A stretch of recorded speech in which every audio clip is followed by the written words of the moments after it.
এই যে নির্বাচনের ক্যামেরা নিয়ে তালবানা করেছে, তারা বলেছে অমুক ব্যাংক থেকে নাকি প্রিজাইডিং অফিসার নিয়োগ করা যাবে না। দ্বিতীয়ত তারা বলেছে বিএনসির মতো স্বেচ্ছাসেবী তাদেরকে নাকি ভোট কেন্দ্রে রাখা যাবে না। এরপরে তারা কি করেছে, সর্বশেষ আপনারা দেখেছেন যারা ঋণ খেলাপি, যারা দেশের মানুষের কোটি কোটি টাকা লুটপাট করে বিদেশে দিয়েছে তাদেরকে ভোটের সুযোগ দিয়েছে। সর্বশেষ আমরা দেখলাম তাদের ভয়, তাদের কোথা থেকে এত ভয় আসে, তারা ইলেকশন যে নির্বাচন কেন্দ্রের 400 গজের মধ্যে নাকি মোবাইল নিয়ে ঢুকতে দেবে না। আমরা ধিক্কার জানাই। আমরা তাদের মধ্যে ভয় দেখতে পাচ্ছি। তারা আজ একটু আগে বলছে তারা নাকি সিদ্ধান্ত পরিবর্তন করবে।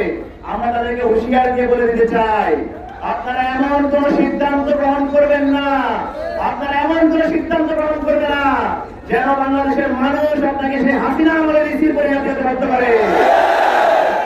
শিক্ষা গ্রহণ করুন। সুপ্রিয় উপস্থিতি, 2 নম্বর মাথা ব্যথা।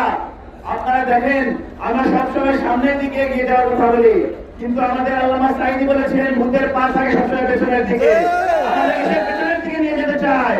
তাদের কত বড় স্পর্ধা, তারা আমাদের হৃদয়ের কলিজা, তারা কলিজার যে স্থান দিয়েছে সেই মা বন্ধুর কথা হাত করে।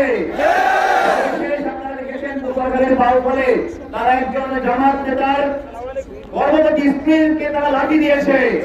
যারা আমার মা বোনের উপর হাত তোলে, যারা আমাদের মা বোন স্ত্রীদের মাথায় রমদা দিয়ে কোপ দেয়, কান কেটে দেয়, লাঠি দেয়, তাদেরকে আমরা দেশ থেকে লাঠি দিয়ে বের করে দেব ইনশাআল্লাহ। আমরা ইসলামী আন্দোলনের কর্মী, আমরা এক মহান আল্লাহ তাআলা ব্যতীত আর কাউকে ভয় করি না।